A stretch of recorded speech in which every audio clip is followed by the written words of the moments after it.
We're gonna walk you through from start to finish what to expect for your first time lesson.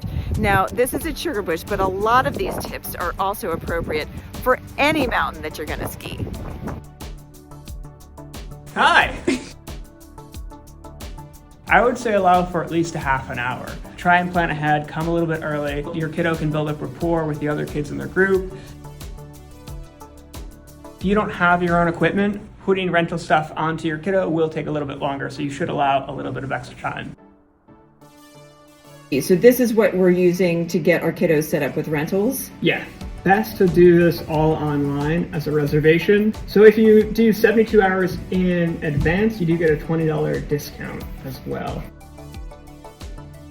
And again, what we need is weight, height, and I mean, I guess you need to know skier type.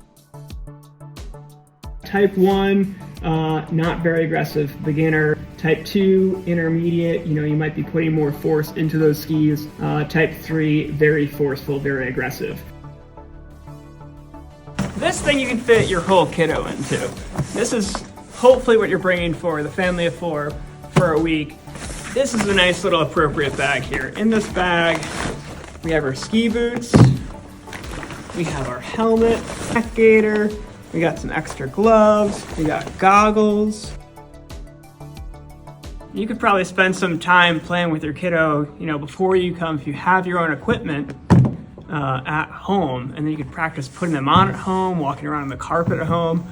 All those sort of skills and techniques will help us when we actually get out on the slopes. Yeah, everything should be labeled here. These are a pair of our rental boots. They look like all of the same other rental boots that we have. Your bet is as good as mine of whose 18.5 boots these might be at the end of the day. You have to be 3 and potty trained. Our license does not operate for 2-year-olds.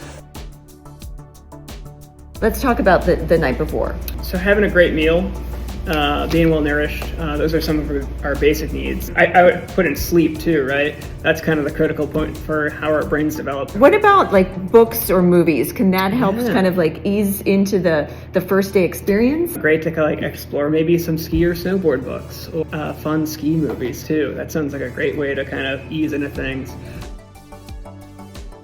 Maybe for you, instead of getting home at 5 to 6, you got home at 7 to 8. Okay, now we need to pack the car.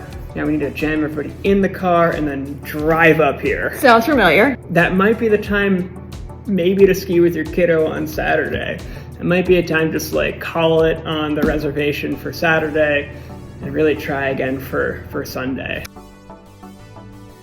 I know when I was taking my kids to preschool, it helped a lot to tell them that, okay, we're gonna walk up to the school and, I'm gonna go up the stairs, we're gonna meet your teacher, and then I'm gonna, when you've had a minute or two, then I'm gonna go. Do you think walking your kids through those expectations can help? Yeah, expectation setting is pretty key to kind of map out that day.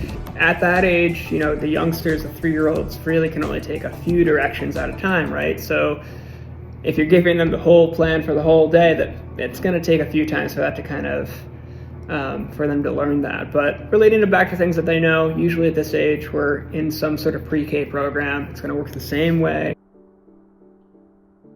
Do hungry and thirsty kids learn to ski well? Ooh, no. Breakfast is huge for us, especially maybe if things haven't gone totally to plan.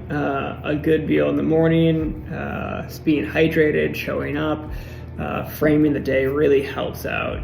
I hope you found these Ski Mom tips helpful. I hope that you have a great first experience with your family, whether it's at Sugarbush or another mountain. Be thoughtful, be enthusiastic, and with using some of these tips, I think your family will be off to a great start.